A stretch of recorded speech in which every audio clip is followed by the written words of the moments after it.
જામનગરમાં ભારતીય વાયુસેનાના હાઈ એલર્ટના પગલે સમગ્ર શહેર અને જિલ્લાને હાઈ એલર્ટ પર મૂકવામાં આવ્યું છે।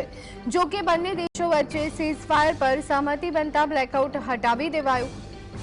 અગાઉ જાહેર કરાયું હતું કે રાત્રે 8 થી સવારે 6 વાગ્યા સુધી જામનગરમાં બ્લેકઆઉટ રહેશે, જે હવે રદ કરાયું છે તેવી જિલ્લા કલેક્ટર કેતન ઠક્કરે જાહેરાત કરી છે। જો કે તકેદારીના ભાગરૂપે સાવચેતી અને સલામતી જાળવવા તથા જરૂર જણાય જિલ્લા કંટ્રોલ રૂમનો સંપર્ક કરવા પણ કલેક્ટરે સ્થાનિકોને અપીલ કરી છે। તો આજ અંગે વધુ વિગત મેળવી લઈએ। સંવાદદાતા અર્જુન અમારી સાથે જોડાઈ ગયા છે। અર્જુન, જામનગરમાં વાયુસેનાના હાઈ એલર્ટના પગલે શહેરને હાઈ એલર્ટ પર મૂકવામાં આવ્યું હતું। જો કે હવે સીઝફાયર પર સહમતિ બનતા બ્લેકઆઉટ હટાવી દેવાયું છે। શું છે વિગતો?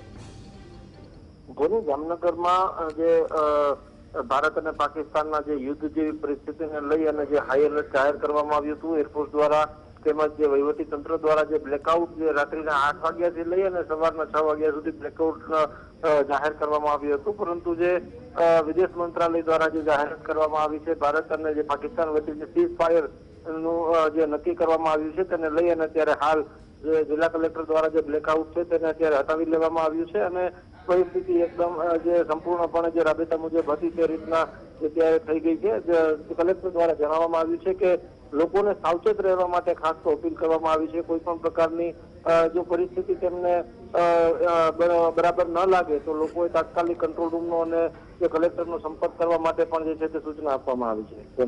જી આભાર અર્જુન, સમગ્ર માહિતી આપવા બદલ।